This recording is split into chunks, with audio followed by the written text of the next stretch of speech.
Le 24 novembre dernier, le corps de Christophe Dominici était retrouvé dans le parc de Saint-Cloud, en banlieue parisienne.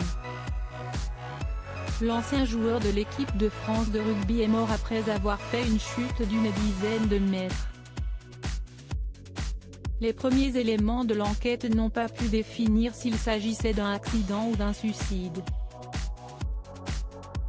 Ce mot de suicide, son père, Jeannot Dominici, ne veut pas le prononcer.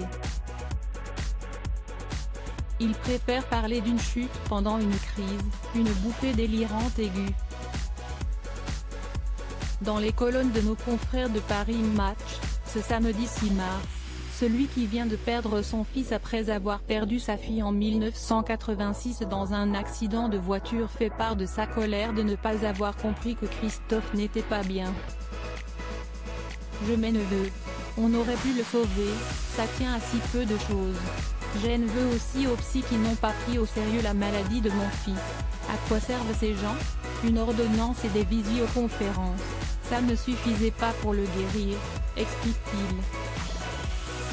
Depuis plusieurs mois, Christophe Dominici traversait, en effet, une profonde dépression.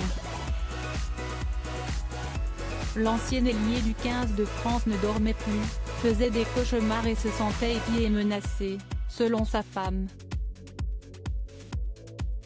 Christophe Dominici, la mort de sa sœur, le drame de sa vie en 1987, Pascal, la sœur de Christophe Dominici est morte dans un accident de voiture. Le joueur de l'équipe de France, alors âgé de 14 ans, ne s'est jamais véritablement remis de ce drame. Même s'il a caché sa peine au maximum. Pendant 6 mois, je ne savais plus si j'étais en vie. Pendant 20 ans, je ne suis pas entré dans sa chambre, dans laquelle sont encore rangés ses vêtements. Christophe est resté cloîtré 3 mois.